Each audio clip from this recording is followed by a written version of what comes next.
안녕하십니까. 경제신문 주요 기사를 통해서 투자 아이디어를 찾아보는 크로스체크. 저는 유진투자증권 김영재입니다. 오늘도 3개 기사 준비를 했는데요. 첫 번째 기사는 이데일리 1면과 5면 기사입니다.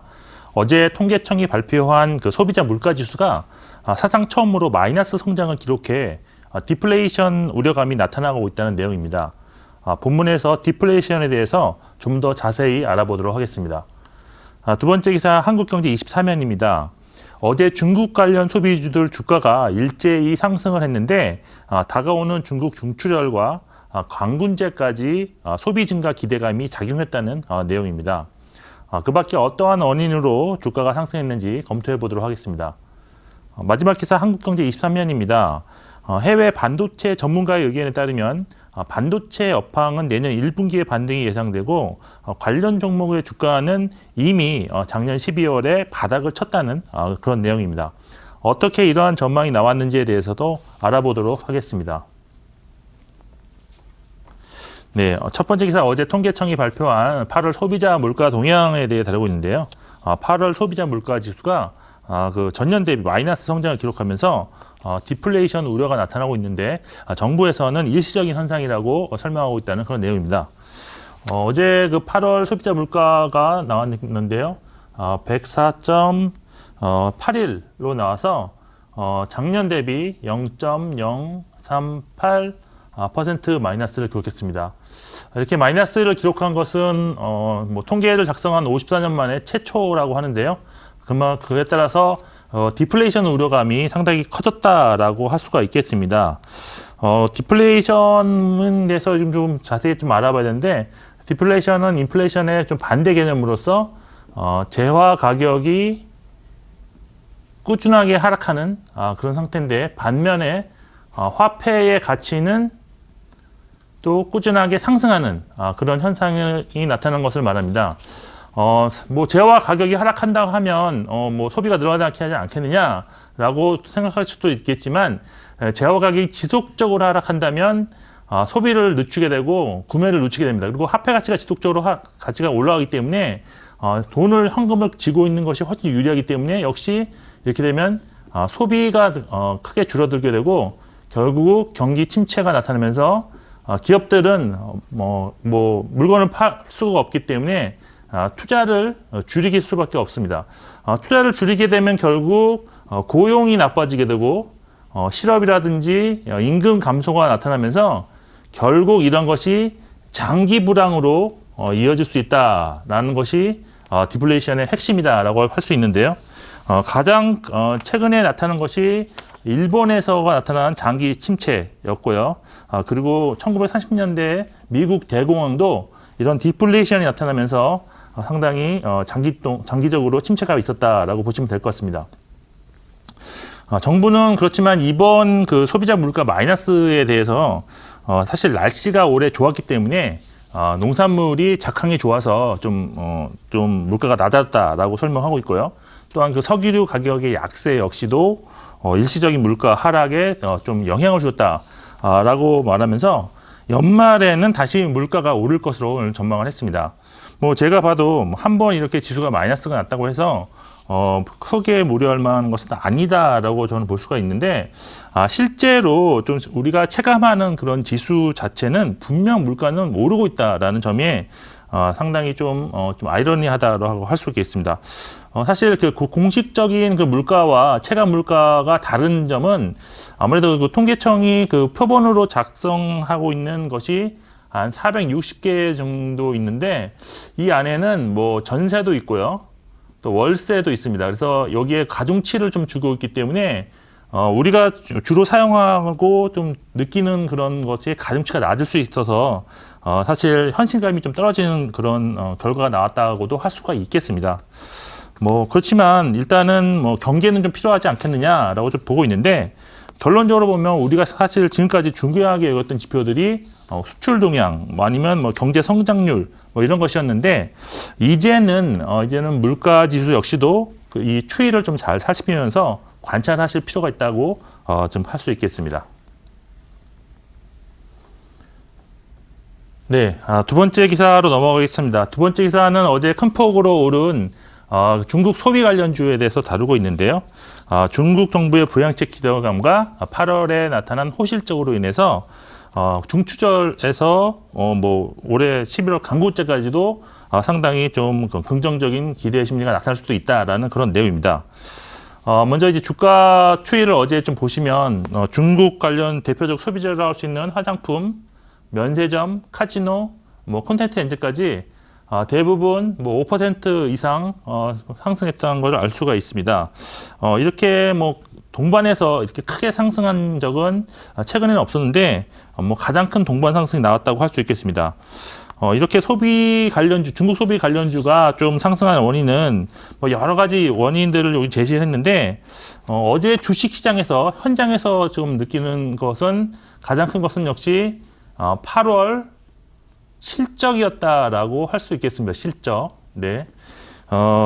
먼저 그 8월 면세점 실적이 7월 대비 한 10% 이상 성장한 것으로 알려졌는데 그 이유가 일단은 엔고가 가장 컸습니다. 엔고 때문에 일본인 관광객 증가했고요. 여기에 중국에서 일본으로 가는 수요가 또 한국을 찾았다는 것, 이런 점에서 좀 방문이 좀 한국 방문이 늘었다라고 할 수도 있고, 여기에 그 홍콩의 그런 시위로 인해서 홍콩 대신 한국을 찾는 여행객도 좀 증가했을 것으로 좀 추정되고 있습니다.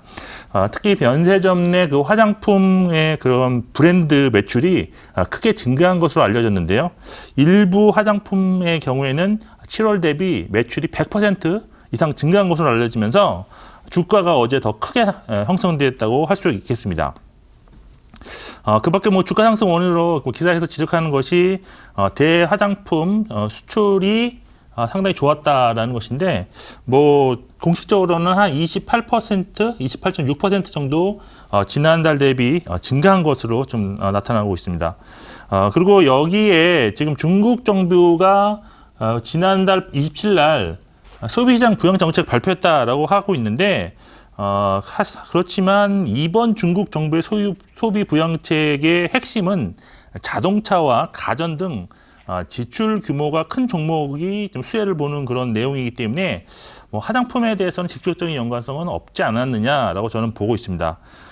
그렇지만 뭐 향후 소비를 촉진할 수 있는 부양책을 지속적으로 내놓을 가능성이 높아졌다라는 점에서는 좀 긍정적이었다고 할 수 있는데, 뭐 아무래도 미국과의 무역 전쟁이 장기화 조짐을 보임에 따라서 중국 정부는 이런 것을 내수 촉진을 통해서 경기 부양을 시도할 수밖에 없기 때문에 뭐 중추절 그리고 광군제 11월 광군제까지도 소비 촉진 정책은 지속적으로 나올 가능성이 있다라고 볼 수가 있겠습니다.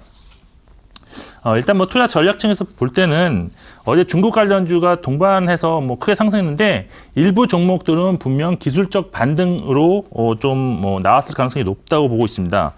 따라서 향후 주가 흐름은 실적이 좀 뒷받침되는 그런 종목 위주로 좀 투자 전략을 좀 다시 좀 재정립하셔야 될 필요가 있는데, 그렇지만 지금 현재 그 형성되어 있는 뭐 실적 컨센서스 이런 거보다는 8월과 9월이 좀 흘러감에 따라서 새롭게 형성되는 그런 변화된 컨센서스 추이가 주가에 더 민감하게 작용할 수 있다는 점을 염두에 두시고 8월 날 대비 컨센서스가 지속적으로 상향 조정되는 이러한 종목 위주로 좀 선별해서 투자하는 전략이 필요하다고 할 수 있겠습니다. 네, 마지막 기사는 그 반도체 업황에 대해서 다루고 있는데요. 그 해외 그 유명 투자 은행인 크레딧 스위스의 그 반도체 담당 전략가의 의견을 조금 좀 소개하고 있습니다. 이 사람이 그 랜디 엠브람스라고 크레딧 스위스 반도체 총괄 담당인데요. 이 사람의 의견은 내년 1분기부터 업황 반등이 시작되고, 그리고 삼성전자와 SK 하이닉스 주가는 이미 작년 말에 바닥을 쳤다라고 했다는 그런 내용입니다. 이 사람의 의견에 따르면 내년 1분기부터 업황은 반등하는데 실적은 올해 말까지 안 좋다라고 말하고 있습니다. 올해까지 부진한 이유는 지금 뭐 이 사람 얘기로는 지금 이동통신이 5G로 좀 넘어가고 있는데, 그래서 그 4G가 이제 아직까지도 수요가 있는 상황에서 신규 스마트폰 공급이 좀 줄어들고 있다, 뭐 이런 내용인데요. 아무래도 신규 부품 수요가 좀 없기 때문에 아직까지 그 반도체에 대해서 신규 수요가 없다. 뭐 이런 내용이고요. 여기에 지금 미국과 중국의 그런 무역 분쟁이 좀 격화되고 있는 점도 하나의 원인인데 오는 12월부터 미국이 중국산 IT 기기에 좀 관세를 부과하는 방안을 좀 검토하고 있기 때문에 만일 이러한 것이 시행된다면 제품 가격 상승으로 인해서 수요가 좀 감소할 수 있다라는 그런 내용입니다. 그렇지만 이제 내년부터는 확실하게 뭐 업황이 반등한다라고 지금 확신을 하고 있는데 그 이유 중 하나는 지금 서버 수요가 증가하고 있다라는 것입니다. 지금 그 인텔 같은 경우가 그 뭐 CPU를 만드는 회사인데요. 기업 설명회에서 3분기부터 서버용 제품의 수요가 증가하고 있다고 발표를 하고 있어서 서버용 D램 수요 역시도 증가할 수 있을 것으로 좀 추정할 수 있겠습니다.